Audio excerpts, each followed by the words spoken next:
అండి నమస్తే. ఇప్పుడు మాట్లాడే టాపిక్ వచ్చేసి ఆంధ్రప్రదేశ్లో గ్రామ మరియు వార్డు సచివాలయం యొక్క వాలంటీర్స్ ఎవరైతే ఉన్నారో వాళ్ళను తిరిగి విధుల్లోకి తీసుకొని ఎన్నికలకు ముందు చంద్రబాబు నాయుడు గారు 5,000 నుంచి 10,000 శాలరీ పెంచి వాలంటీర్ని కంటిన్యూ చేస్తానని ఏదైతే వాగ్దానం చేశారో వాగ్దానం నిలబెట్టుకోవాలనేసి ఆంధ్రప్రదేశ్ నుంచి సిపిఐఎం పార్టీ నుంచి ఒక చంద్రబాబు నాయుడు గారు లేఖ రాశారు.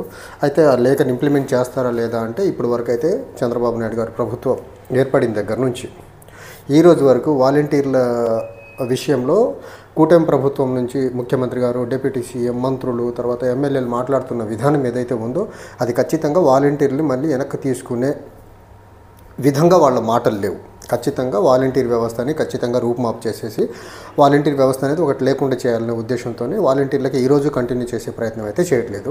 ఆ వాలంటీర్లు చేయాల్సిన పని ఇప్పుడు గ్రామ సచివాలయం ఉద్యోగులు, తర్వాత వార్డు సచివాలయం ఉద్యోగులతో చేయించుకొని కాలం వెళ్ళబుచ్చే ప్రయత్నం చేస్తున్నారు కూటమి ప్రభుత్వానికి సంబంధించిన వాళ్ళు. అయితే చంద్రబాబు నాయుడు గారు అండ్ పవన్ కళ్యాణ్ గారు, బీజేపీ ముగ్గురు కలిసి దగ్గరగా ఆంధ్రప్రదేశ్లో గ్రాడ్యుయేట్స్ అండ్ పోస్ట్ గ్రాడ్యుయేట్స్ చేసిన వాళ్ళు కూడా ఉన్నారు. ఈ వాలంటీర్లుగా పనిచేస్తున్న వాళ్ళలో అందులో కొంతమంది గ్రూప్స్కి ప్రిపేర్ అయిన వాళ్ళు ఉన్నారు, కాంపిటేటివ్ ఎగ్జామ్స్కి ప్రిపేర్ అయిన వాళ్ళు ఉన్నారు.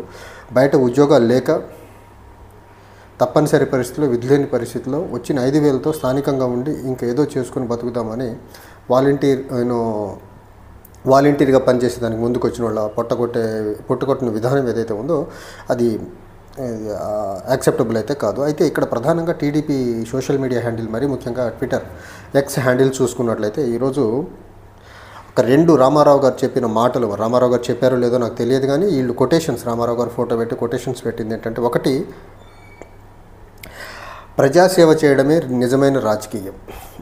సెకండ్ పోస్ట్ వాళ్ళు పెట్టింది ఏంటంటే, రాజకీయం అంటే అధికారం చలాయించడం కాదు, ప్రజలు ఇచ్చిన అవకాశాన్ని ప్రజాసేవ చేసేదానికి ఉపయోగించాలని చెప్పే ప్రయత్నం చేశారు.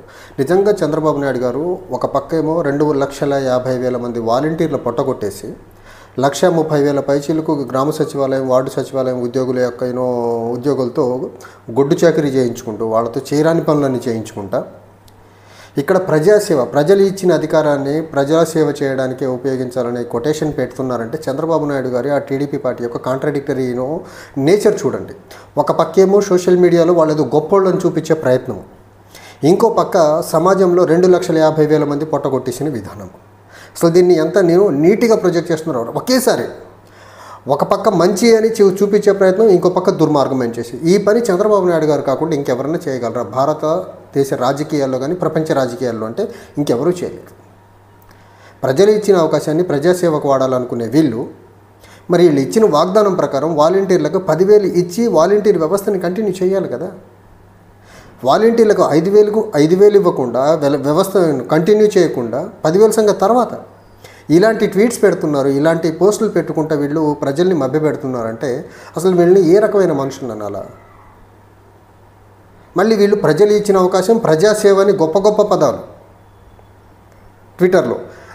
దీనికంటే ముందు రోజే సిపిఐఎం నుంచి చంద్రబాబు నాయుడు గారికి లేక వాలంటీర్లను 2,50,000 మంది వాలంటీర్లు వేతనాలు సరిచేసి 10,000కి పెంచి వాళ్ళని విధుల్లోకి తీసుకోండి, వాళ్ళందరూ రోడ్డును పడ్డారనే లేఖ మీద స్పందన లేదు. మళ్ళీ ఇంకో పక్క వీళ్ళు ప్రజాసేవకులు, ఒక పక్క 2,50,000 కుటుంబాలు, ఒక వ్యక్తి మీద ఇంకో కుటుంబం ఆధారపడి ఉంటుంది. వాళ్ళ కుటుంబం 2,00,000 కుటుంబాలని మొత్తానికి రోడ్డు మీద పడేసిన చంద్రబాబు నాయుడు గారు ఇంకో పక్క ప్రజాసేవ చేస్తున్నట్టు కటింగ్ ఇచ్చే ప్రయత్నం చేస్తున్నారు. దీన్ని ఎంత దుర్మార్గమైన ప్రచారం అనాలో నాకైతే అర్థం కావట్లేదు.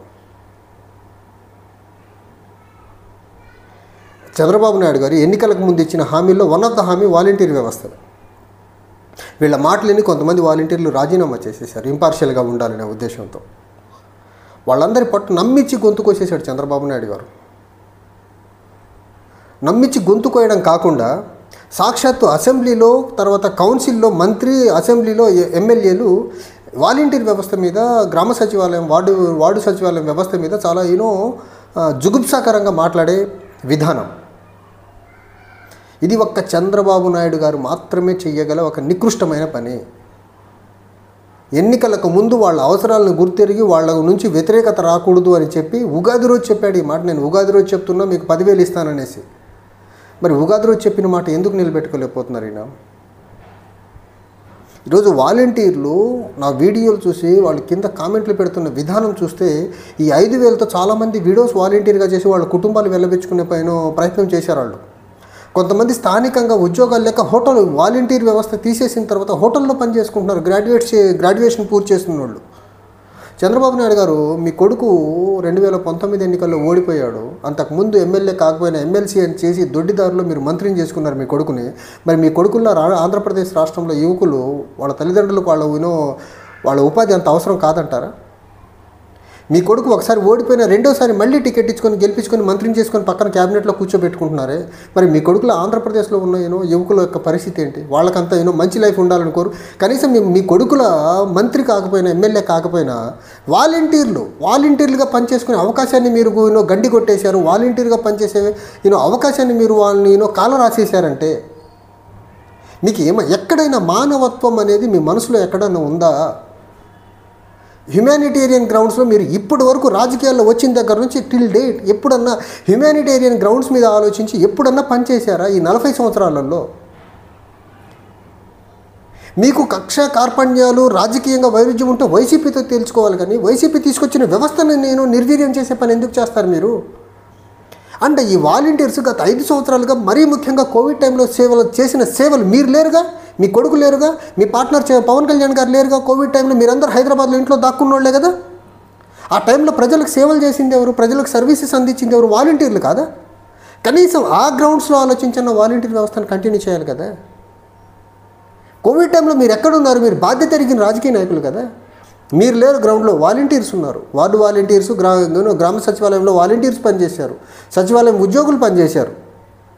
అంటే సమాజం ఒక విపత్కర పరిస్థితుల్లో ఉన్నప్పుడు పనిచేసిన వాలంటీర్లు ఇప్పుడు పనిచేసేదానికి పనికిరారనే ఒక దుర్మార్గమైన ప్రొజెక్షన్ ఇచ్చే ప్రయత్నం చేస్తున్నారంటే అసలు మిమ్మల్ని మనిషిగా చూడాలా?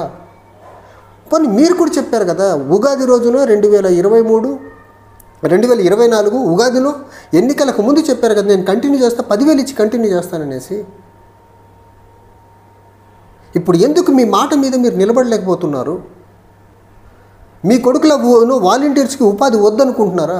ఒక పక్క మీరేమో ఆంధ్రప్రదేశ్లో యువతకు ఉపాధి కల్పనే ధ్యేయంగా పనిచేస్తున్నారని డబ్బాలు కొట్టే మీరు, ఇంకో పక్క 2,50,000 మంది యొక్క ఉపాధిని గండి కొట్టేసిన మీరు మిగిలిన యువతకి, లేకపోతే ఈ వాలంటీర్లే వేరే జాబ్ చూసుకోవాలంటే వాళ్ళకు ఉద్యోగ అవకాశాలు ఏమైనా కల్పించే ప్రయత్నం ఏమైనా చేస్తున్నారా మీరు?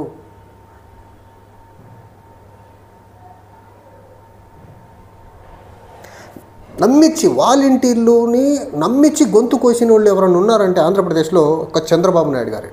పవన్ కళ్యాణ్ గారు ముందు నుంచే వాలంటీర్ వ్యవస్థ మీద దుమ్మెత్తిపోశారు, దుష్ప్రచారం చేశారు. ఆయన్ని పక్కన పెట్టేద్దాం. ఎందుకంటే మొదటి నుంచి ఆయన స్టాన్స్ క్లియర్గా చెప్తూ వస్తున్నాడు ఆయన. కానీ చంద్రబాబు నాయుడు గారు తడిగుడ్డతో గొంతు కోశారు. చంద్రబాబు నాయుడు గారు వాళ్ళ కొడుకు కూడా వాలంటీర్ వ్యవస్థను మేము కంటిన్యూ చేస్తామని తండ్రి కొడుకులు ఇద్దరు డంకా బజాయించి చెప్పారు ఎన్నికలకు ముందు. ఇప్పుడు వాళ్ళ కొడుకు కనీసం మీడియా ముందుకు వచ్చి వాలంటీర్ వ్యవస్థ గురించి మాట్లాడేదానికి కూడా సాహసం చేయట్లేదు. అంటే వీళ్ళు ఎంత చిల్లర రాజకీయాలు, వీళ్ళ మైండ్ సెట్ ఎంత చిల్లరతో అర్థం చేసుకోవాలి మనం ఇక్కడ. ఇంకో పక్క సిపిఐఎం నుంచి లెటర్ రాసినా వీళ్ళు దీని మీద స్పందించే ప్రయత్నం చేయట్లేదంటే అసలు వీళ్ళకు వాలంటీర్ వ్యవస్థ పట్ల ఉన్న ఒక రకమైన ద్వేషమైన భావం చాలా క్లియర్గా అర్థమవుతూ ఉంది. కనీసం చంద్రబాబు నాయుడు గారు మీలో ఎక్కడన్నా ఏ కోశానన్నా మానవీయ విలువలుంటే, మానవత్వం అనేది ఉంటే మీరు ఉగాది పండగ రోజు చెప్పిన మాటను నిలబెట్టుకునే ప్రయత్నం చేయండి. వాలంటీర్ల విషయంలో వాళ్ళని తిరిగి విధుల్లోకి తీసుకోండి, 10,000 రూపాయలు ఇవ్వండి, కంటిన్యూ చేయించండి, వాళ్ళ సర్వీసెస్ని సమాజం కోసం వాడండి. మీ గ్రామాల్లో మీ నాయకుల యొక్క పెత్తందారి పోకడాలను పక్కన పెట్టి సర్వీస్ మోటోతో వాలంటీర్లు వాడుకోండి. ప్రభుత్వం రావచ్చు, ఏ ప్రభుత్వాలైనా ఉండొచ్చు, కానీ ఒక వ్యవస్థను సెటప్ చేశారు కదా, ఇర్రెస్పెక్టివ్ ఆఫ్ పార్టీ వాళ్ళతో పనిచేయించుకోండి. Thank you.